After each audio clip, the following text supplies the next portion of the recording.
अस्सलाम वालेकुम प्यारे दोस्तों, आज की इस वीडियो में मैं आप लोगों के सामने लेके आया हूँ टाइगर कंपनी की गोल्ड सीरीज का वोल्ट्रॉनिक बेस इन्वर्टर, जिसकी खास बात ये है कि ये 4 किलोवाट की आप लोगों को आउटपुट देता है और इसकी जो पीवी कैपेसिटी है वो 7200 वाट है।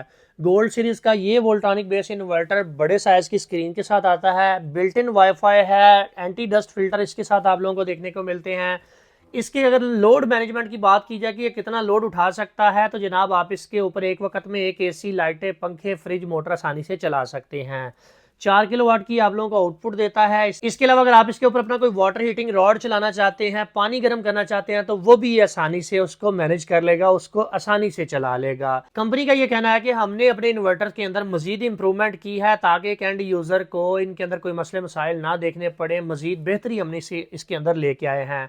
अगर तो आप इसी इन्वर्टर की डिटेल वीडियो देखना चाहते हैं तो हमारे official YouTube channel mister engineer को सब्सक्राइब कर लें। अगर बात कर ली जाए इस इन्वर्टर की कीमत की, तो इसके ऊपर अभी कंपनी ने रिसेंटली सेल लगाई हुई है। आप लोग उस सेल से फायदा उठा लें। डिस्प्ले के ऊपर आप लोगों को इसकी एक्चुअल प्राइस नजर आ रही है, जो कि कंपनी ने डिस्काउंट करके लगाई है। अगर आप इस इन्वर्टर को परचेज करने में इंटरेस्टेड हैं तो डिस्प्ले के ऊपर दिए गए नंबर्स के ऊपर रब्ता करके आप इसको अपने घर बैठे भी मंगवा सकते हैं।